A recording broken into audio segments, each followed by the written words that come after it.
Next up, we've got Greg and Justice on the FRMS PoC, proof of concept. Greg? Yep. Oh, yep. All right. So I'm going to start off with kind of some questions on, I'm not going to actually ask you this, I'm just going to say it. Are we done? Are we ready? Do we have a product? Yes. All right. We have a product. Are we anywhere near where Mojaloop is? No. We have a lot to do, a lot of work to do yet. So there's an entire group of you that thinks we're ready to fly, and there's an entire group of you that thinks that we don't even have code. So similar to what Steve said. We do have a functioning product. We're ready to go. And I'm going to get out of the way real quick, so I'm going to cover some things pretty quick. But what we're going to do is actually show you, right? So we're going to show you everything working with Mojaloop. And first off, I want to introduce Rika, Rika Rappersand. Did I even say that right? You're just Rika. So I've known her a while. Rika is joining us as the Director of Programs. And by programs, we mean like everything, as in how do you use this? How do you take advantage of it? How does all this stuff function? So we're going to be creating a lot of materials in the future coming up, and she's going to be doing an awful lot of them. So welcome. And I'm not going to introduce you, Justice, because we've been here forever. So, and we got Kyle as well. So, yeah.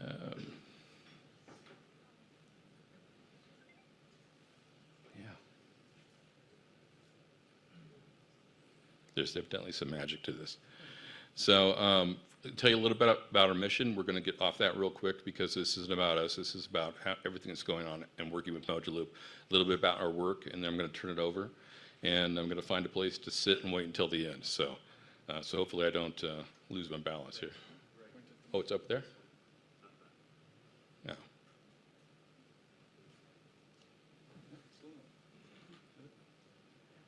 There we go. So I'm not going to read this to you, all right, and just say that it's about trust. So our mission is about creating trust in the system and making sure that fraud is wiped out. That's really what we're doing. We are going to produce the software that takes care of that. We're going to produce the systems that take care of that. You can use them however you wish, right? This is open source, and we're going to help you find the right path for that. That's our mission. We have 4 parts of the company, or the organization, excuse me, we're not a company. The governance, everything around this, the software and assets, the knowledge, and that's what we hope to be building on a lot more this year. And the advocacy. So we're here to help you figure out how to use the program and how to make this all work. Oops, it does go fast, doesn't it? So if we break those out, what we're talking about, the real thing, what you really care about is the software and assets, and you care about the knowledge. So what that means is the transaction monitoring system itself that we provide, the topologies that go into that, helping you figure out your own typologies, and using the apricot model to help you do that. We're working constantly on the documentation and making it better. It's actually in good shape right now. This year is all about the different guides, right? So the training materials and the guides that go along with everything. So we'll be doing things like implementation playbooks, stuff like that, right? And this is all in the slides. So last year we completed the MVP. We completed it. It was probably more complete than we thought we'd get to. We've got a very good product. There's a lot of work yet to do. Last year we also did a field test, right, with JOPAC and BankServe. So what that involves is, I'm not going to get into detail of that, but basically real data, right? So the more we can get at real data, the better. And you can only do so much in a lab. You can't calibrate. You can't do all kinds of different things. And so this gives us that capability or that possibility. We've got the performance benchmarking going on right now. So out of that, what will happen is, here's a system of X size.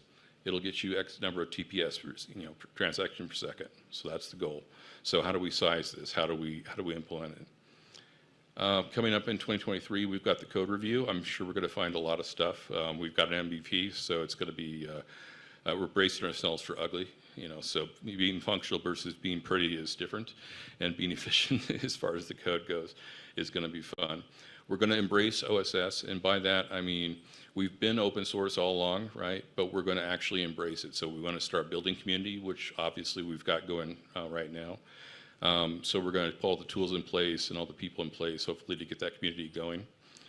We're going to prioritize roadmap items based on what that community tells us, right? So we've got a lot of things we think we want to do. You're going to tell us what we want to do. So we're going to be working on that. We're going to do a lot more in the education aspect and things along those lines. We've got the governance. Where are we going? So we've got, we have to bootstrap the organization. We have to get ourselves functional. Where are we going to get the asset out of the gates, if you will, out of the Bill and Melinda Gates Foundation? We think we're going towards Linux. We're doing a lot of work with the Linux Foundation in that aspect. We don't know if that's going to work out, right? So we don't know until it's done. But at the moment, we're going that direction.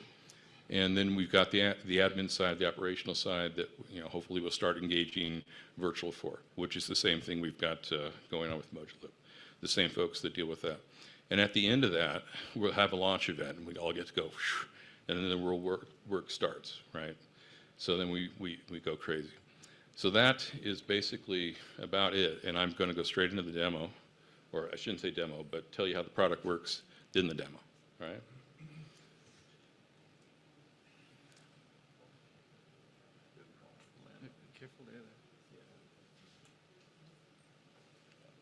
Good morning. Our product is an open source real-time transaction monitoring solution that is supposed to attach to your transaction platform and offers fraud evaluation on all of your transactions as a service. We focus predominantly on fraud as part of the solution, even though money laundering by extension follows the fraud. And it is also built for you to be able to detect money laundering in the platform. But fraud is the issue that we are most concerned with because that is the issue that particularly victimizes your customers of your platforms. So that is our highest priority to start with. Just a little bit about the features of the platform in slightly more detail. So as I mentioned, it's real time. So you have to be able to ingest transactions in real time to keep pace with your transactional platform because you want to have the opportunity to prevent fraudulent transactions from happening in the first place. Once the transaction had occurred and there was fraud on the transaction and it is gone, the money is gone, you will never see it again, you will never get it back, and your poor customer is the one that had been defrauded and lost the money.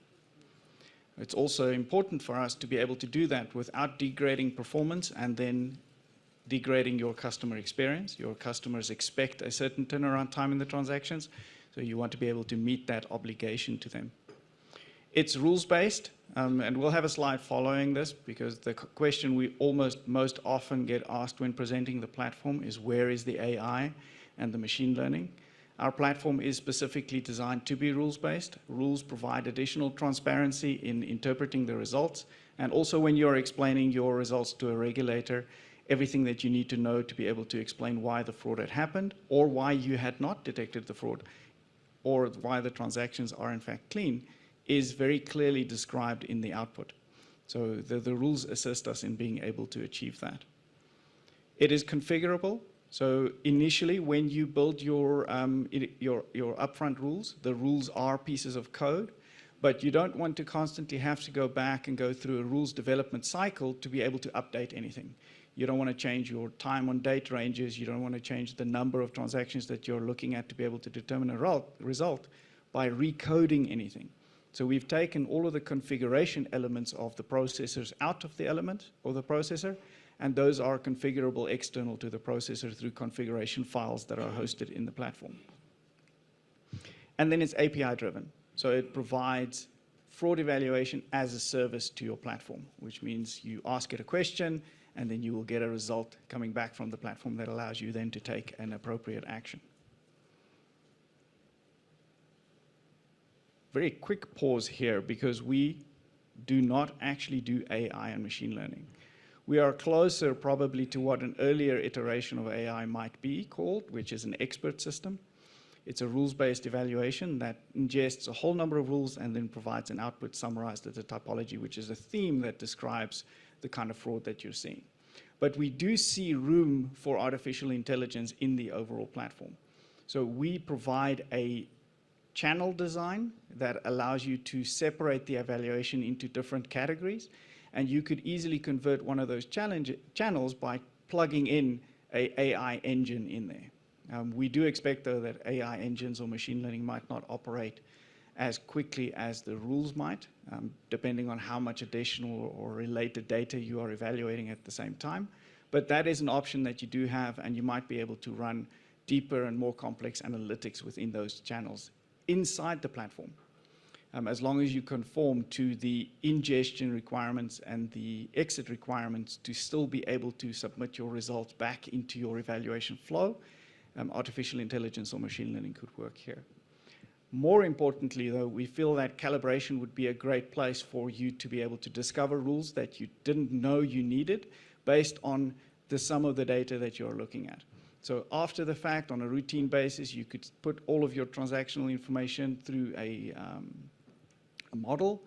You could apply some supervision by saying these are instances of fraud that our customers have reported to us and that for some reason the platform had initially missed. So find the rule for us that tells us how can we detect this fraud going forward.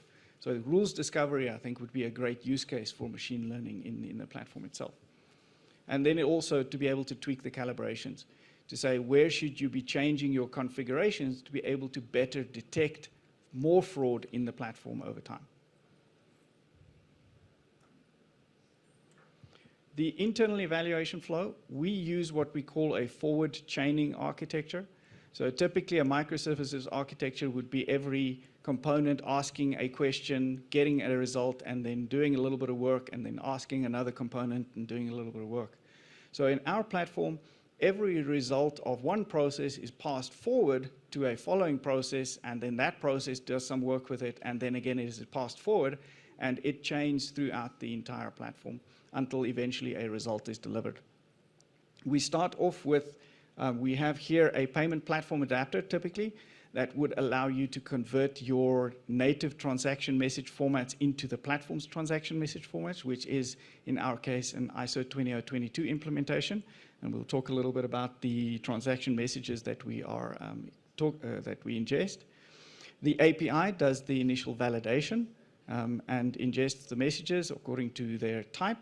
We go through a data preparation phase. I'm not going to read through all of these, but the slide deck is available for you to download later, and you can see in detail what all of these components do.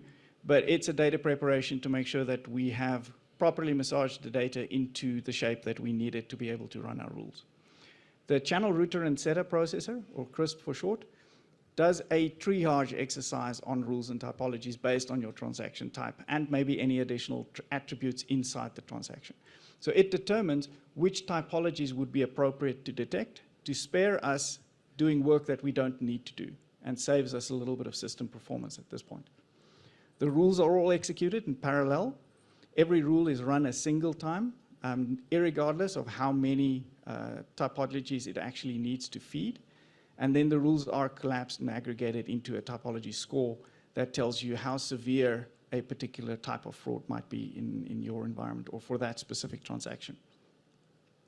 And then we have what we called, I mentioned earlier, the channel concept. So you can arrange typologies and you can arrange rules by certain themes or by certain resource demands, performance demands. You can have a high-speed channel that is supported by far stronger infrastructure if you needed results much quicker to be able to, for example, block a transaction, or a slower channel where you want to be able to do slightly more spread out analytics processes to help with money laundering detection.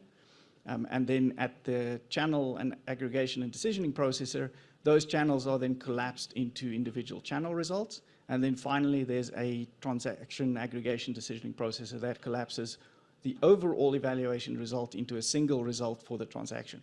And it will then tell you whether or not there was any fraud or money laundering present in that transaction at that time. That result alerts to a case management solution. We have implemented an open source case management solution for the platform through ACTIO. We have also, I think Cyber has done some work to integrate it into their own platform, and we'll see that component a little bit later to see what the result might be. That's our end-to-end process. Does this thing go to sleep in between slides? It's like you've spoken too long now, so now okay, cool. Right, so at a very, very high level, no, and then it suddenly wakes up and catches up. Okay, at a very high level, this is the context of the solution within your environment. So whether you are a switch or whether you are a DFSP, you can submit your transactions into the environment either directly if you speak the same language as the platform, or through a payment platform adapter if the message needs to be updated. That transaction goes into the platform or through all of the steps that I've just described, and then ultimately comes out as a review. So you are able to use the data and the evaluations in your case management to support your investigators, but you're also able to collect that information and submit it perhaps to a regulator as part of an SDR or a transaction report.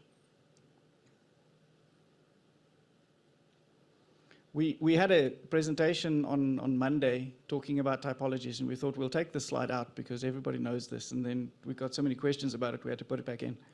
So very, very quickly, there are a number of configuration options that you could operate a fraud management solution in.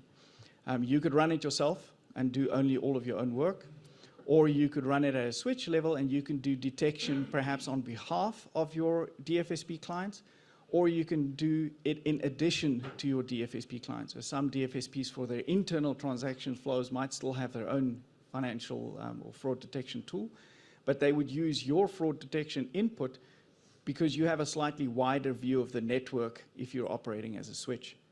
The model that we typically see people asking about is what we call the semi-attached model.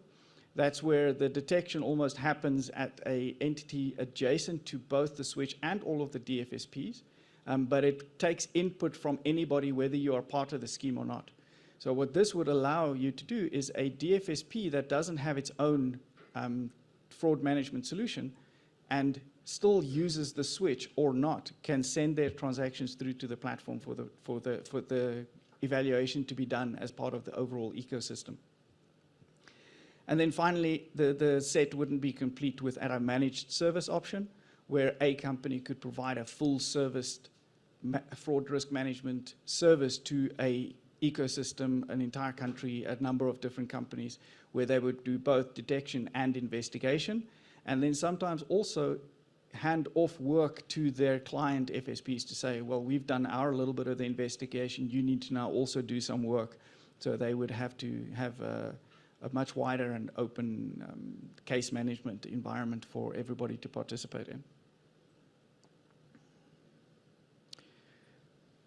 Okay, we're trying to catch up a little bit of time, so I think we're doing okay. Right, how does the platform work? So the first thing to note is that ACTIO is a rules engine, or an engine fundamentally. So what that means is that it doesn't naturally have its own user interface for you to interact with as a user. You are not going to capture transactions into it. Your system is going to ask questions of the platform through an API, a RESTful API, and the platform is going to give you a response. So effectively, it's a closed box that you can't necessarily see inside of, and because of that, we don't put a native user interface on top of it. With that being said, we do need some kind of ability to interact with the platform, both from a testing or even for a demonstration purposes. So we use Postman for that. Postman simulates API traffic, and we can push transactions into the platform. And then we also use Elastic APM, the application performance monitoring utility of that stack. Both of these products are open source. And that allows us to see step by step, according to the telemetry and the logging, how the transaction is being managed through the flow. So the reason we mention these is because when we are trying to do a demo of the platform, what you see happens very quickly, and it's impossible to show you the steps as it happens. The entire transaction or the evaluation in our demo environment takes less than a second to complete. So it's we then afterwards have to go back and use these tools to show you all of the steps.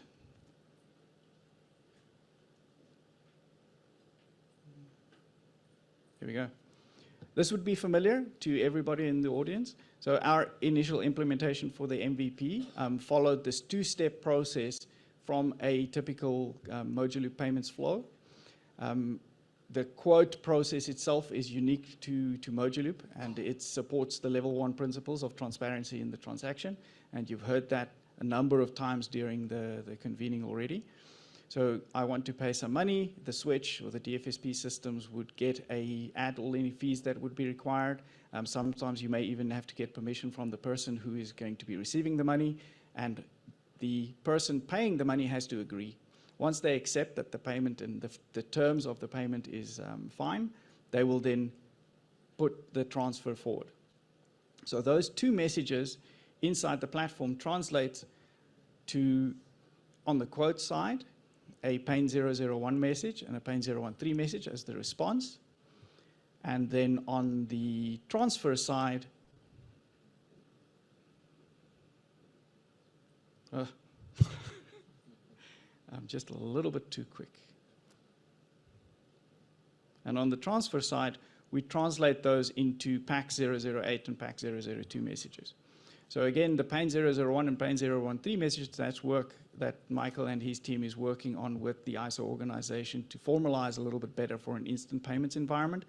These PAC 008 and 02 messages are the ones we see most common in other implementations. JOPAC uses these, Banksif uses these, anybody that we have spoken of, BCEAO, have all implemented these two particular messages for settling of transactions. And differently. And different versions. There we go. So evaluation outcomes, as I said, it's an engine. You ask it a question, it gives you a result. The three different kinds of the results that you can expect to get out of the platform is this transaction is no good, you should block it, somebody's going to lose some money, or we just do an alert. Particularly in money laundering environments, you don't want to tip off the person who is perpetrating this particular kind of financial crime. You may want to put them under surveillance. So you don't tell them that you picked up anything, but you do want to add it to an investigator's caseload so that they can keep track of any future behavior from that customer. Or we just allow the transaction because there's no problem and everything seems to be fine. We ingest the data, we feed it through all of these rules in parallel, and then we collapse those into the typologies where the blocking message would come from. So the demo that we're about to show you is we ingest, we put some transactions into Postman, and then those transactions are evaluated in the order that they are received in the TMS API. From there, it goes to our data preparation, where we have built in so far routines for pseudonymization, which is optional. If you don't need pseudonymization within your platform, you can turn that off. The data model itself is populated, and we retain all of the transaction history. The transaction history is important because a lot of the rules that we operate use the transaction history to provide a modeled result of the customer's behavior over time. We don't just look at the transaction that just came in. We find that if you have more history available to define that customer's behavior, you would have a much better result. So we use the transaction history for that. The typologies and the dry rules, don't repeat yourself rules. The rules are only executed once, but in parallel, are then executed according to the configuration that had been defined inside the CRISP and the rule processor's own configuration of how the outcome should be determined. The rule processors submit their results to the typology processor, and then the rules are organized as they are completed, and the typology result is scored. The results and then the flow collapses. So for the purposes of our demo, we only implemented a single channel, so the steps through the channel aggregator and the transaction aggregator is just almost, you could be seen as a single step. And then ultimately we go into a case management solution. So like I mentioned, it's a JSON file output. So anywhere where you are able to receive a JSON file output and do some interpretation. We had some questions from the ThitsaWorks team on Monday as well. You could put this into Slack, for example, if you built a Slack bot that said, I have a JSON message coming in and I want to be able to just send this into a channel that an investigator is monitoring. That JSON file could be used in any number of circumstances in your environment as long as you are able to interpret it. It's very open and straightforward. We have implemented this into Nuxio, and as I said, Cyber had implemented it into their case management platform as well. And then for today, what we decided to do is we're going to do something a little bit differently. This would be much more impressive if it worked. There we go. All right. So about 2 weeks ago, Greg said, can we put the TTK in front of the platform and drive transactions into Mojaloop and then into the ACTIO platform after that. I imagine it was an easy thing to do because I didn't hear anything from the development team after that about them struggling to do it. So in about a week's time, they spun up an instance of the mini loop. They put the TTK in front of it, and they've taken the payment platform adapter that they had produced in the end of last year in the middle. And we are now able to actually ingest transactions all the way from the TTK, and we'll show you that via the interface, into a Mojaloop instance, and from the Mojaloop instance into the payment platform adapter where the information is transformed into the Mojaloop message format and then posted into the platform. So we have a demo video that our colleague Foley, who is online but couldn't make it to the convening, had recorded for us, and we'll be able to show you that now. So if you can maybe play the video. I'll be back shortly. Hello. So for this demo, I will showcase how the testing toolkit is interacting with the ACTIO FRMS system that is set up and running. Hello. So for this demo, I will showcase how the testing toolkit is interacting with the ACTIO FRMS system that is set up and running. So to start off, I'm going to make use of the P2P money transfer testing toolkit tests, which contains a couple of quotes and transfer requests that will automatically, via the payment platform adapter, whose logs is on the right-hand side here, submit transactions to ACTIO. So once I click run, we should see that the logs immediately start going, and as the test is finished on this side, the logs have automatically stopped running on this side. So the payment platform adapter has received all of the requests as the testing toolkit submit them to Mojaloop. So a couple of the different transactions that we'll see on the right is it's logging out all of the different pain and PAX messages.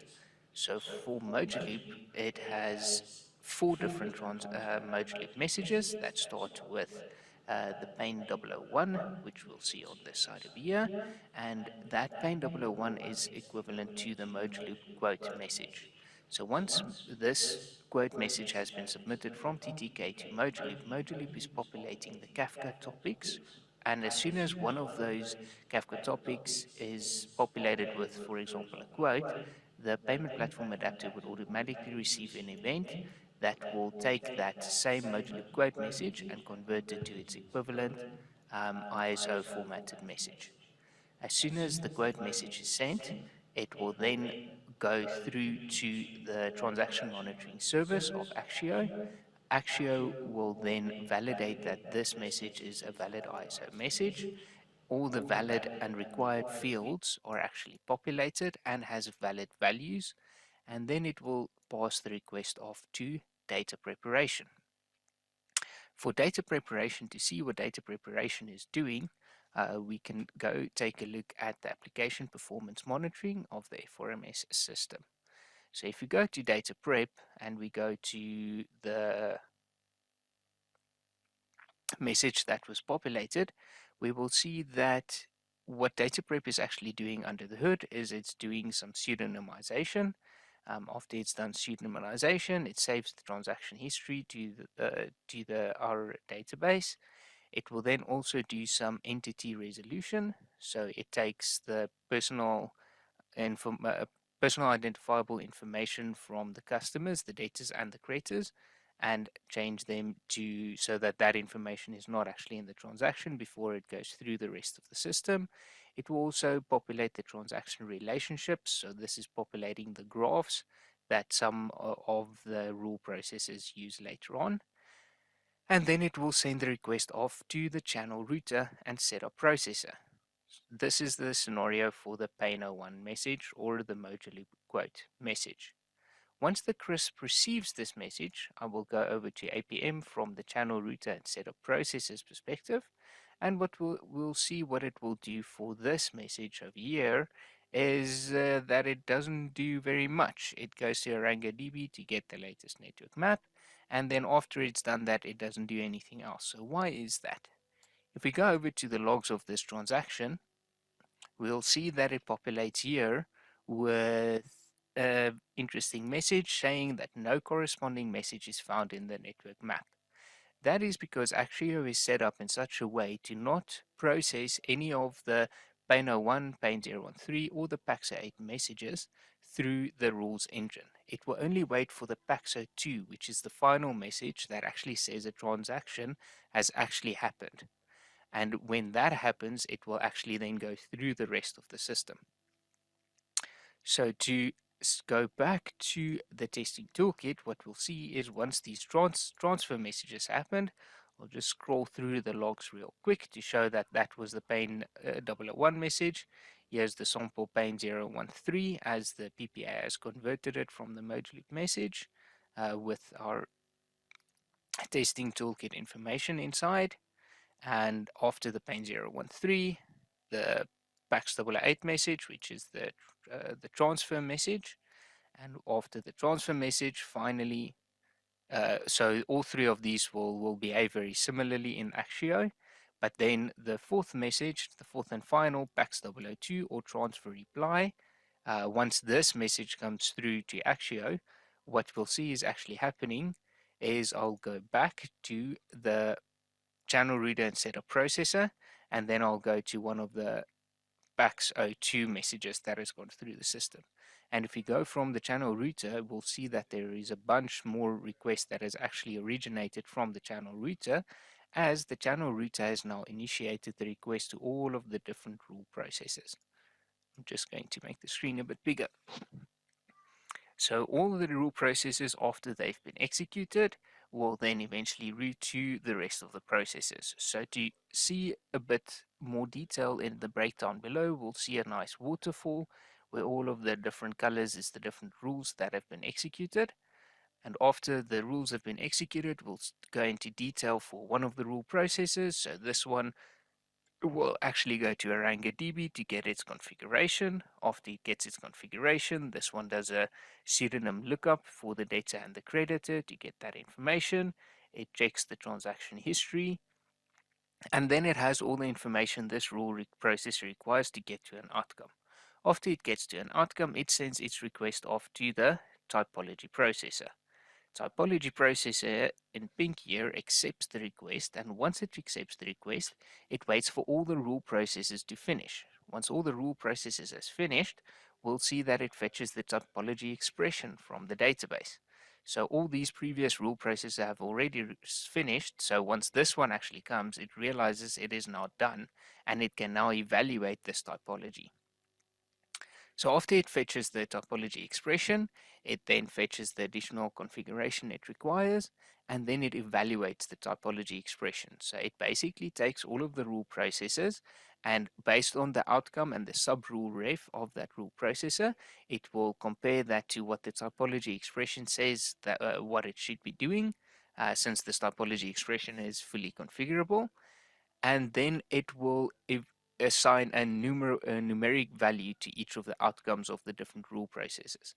It would then aggregate all of those results into a final number that gets assigned for this typology.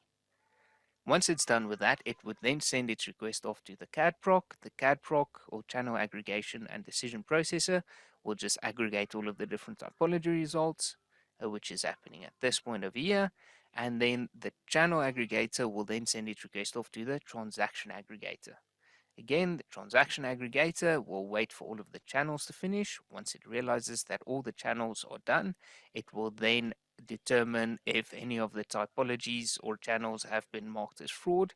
If it has been marked as, if one of those typologies have been marked as picked up a fraudulent transaction, it will then send the request off to the case management service, which is this step over here. And this is the final request that will come from the ACTIO system. Once the CMS service receives the request, it will send any additional APIs to any of the case management systems that you've got set up. So in the ACTIO scenario over here, we have done an integration into the open source Nuxio case management system, which is populating the alert information into a case management system. And then what we're going to demo in this demo is the Cybrin case management system, which has taken this alert that ACTIO has submitted to Cybrin, and then has done some additional workflow that we've set up to handle that alert, because something needs to happen after fraud has been detected. In the scenario over here, since it's the testing toolkit that we used with the default setup, we did not set up any specific fraud to be found in these transactions, as this is random new people that gets generated every time the request gets sent. So we have set up Cybrin to still generate a transaction for this message. As we can see, this is the latest one when we actually submitted the transaction. If you open up this case for an investigation, we will be able to see that, first of all, this report status is null, indicating this is not an alert. So that's what the null stands for. And the reason for that is we can see that for all of the different channels, there's no channels with a status of review, and there's no typologies with a result bigger than the threshold. So if we then go into this typology, we can still see all the rules that was actually executed. So in these different rules, we'll see that rule 27, 10, and so forth have a lot of them have indicated insufficient transaction history. This is because the debtors and the creditors are both seen as new customers. They wouldn't have any previous transaction history in the database. We can see that there's no verifiable prior account activity detected for the creditor. There's obviously no transaction convergence or divergence detected, and luckily the randomly generated people is not watch listed. So all of the rule processes have executed, but they have all come to a 0 outcome. So as an investigator, you would mark this case as not fraudulent. In this scenario where a case was fraudulent, you would be able to then process the transaction and mark the case as fraudulent, which would then, after you've marked it as fraudulent or not fraudulent, in this case, not fraudulent, it will go to a second step process. In this case, we made it investigation flow and a review flow. So I've opened up the review flow now. In the review flow, we can see that there is a new case that was added to this flow at the bottom here. And if we open it up, we can then verify the same details that the investigator would have had with any additional comments that might be added. We can then add some more information and say some rules have not ran correctly, or whatever else information that a reviewer might pick up, and you could then submit the case back to the required review, or they can just mark it as fraudulent or not fraudulent if enough information is here. If the reviewer is marking the case as fraud, at this stage your case management system could then add the debtor or the creditor or both to some sort of a watch list. You can action an account, you can go back to flag that transaction, or maybe add these transactions to SDRs or any other reporting that needs to happen. That can all happen from your case management setup. So that's what we wanted to show from this demo. Great. Thank you very much, Foley.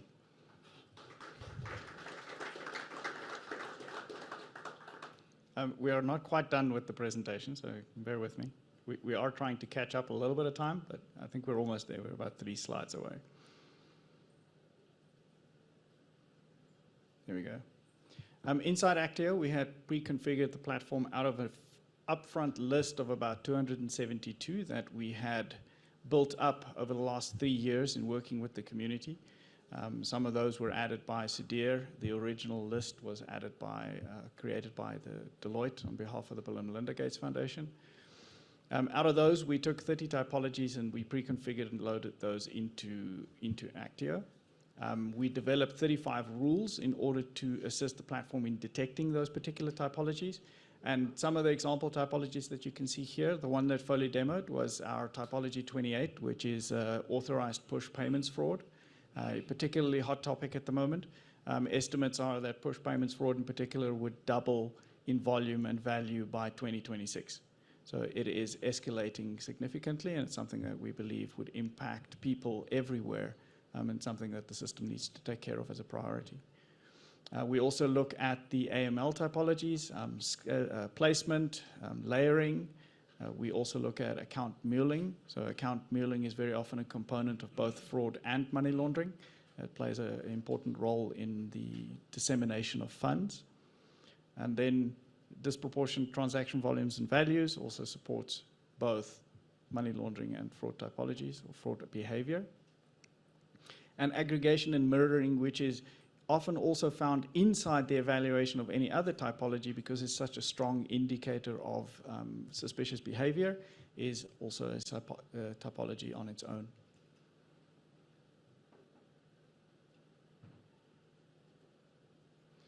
Our roadmap, and this is a little bit tricky for us because we can't really say our roadmap anymore. We are a community-driven project. We are an open source project. So ultimately, a roadmap that would be useful in our environment would be your roadmap. But there are a couple of things where we felt that the platform could benefit from some additional functionality, a few features. The ones that we have confirmed is full-featured list management, where you can block transactions by attribute or even allowing specific transactions on temporary overrides. And then also we want to expand the data model to include more message types and more data to be able to do additional kinds of evaluations. And then as Greg mentioned earlier, we are looking forward to our code review coming up. We expect that whatever comes out of that will also find its way onto our roadmap and be things that we would have to address to improve the platform even more. And I think, Greg, that is me. Do you want to talk about the last little bit? Right. All right. We put a lot of stuff on the screen, but basically this is what we've been doing with the test drives. This is just to give you an idea. Your POCs or how you want to do things would be yours, right? Your pilot, what we do for a POC, what we decide to try, we can work through that with you. So I'm not going to really go into the detail of this, but we're looking for things like architectural fit, detection of effectiveness, the ease of configuration and ease of operation. So we want those type of things for feedback coming from you. We've made an engine, right? So now we need to make it better and we need to make it easier to use as far as that goes. So we didn't start with those type of components. But also your own environment's going to be so different from theirs. Everybody's environment will be different. So your features are your features. We need to focus on those. Figure out what you would like to do for a POC or for a pilot or something along those lines, and we'll work with you. Right? So hopefully you liked what you saw, and that's it. And did we get a little bit of time back? Before you go. Oh, one more. Oh, sorry. Yeah. Oh, yeah. I'm sorry. ACTIO.FRMS. If you have questions, if you want to talk to us, just send us an email. That's a general group that'll go to a whole bunch of us. So we'll leave it at that. Okay, thanks.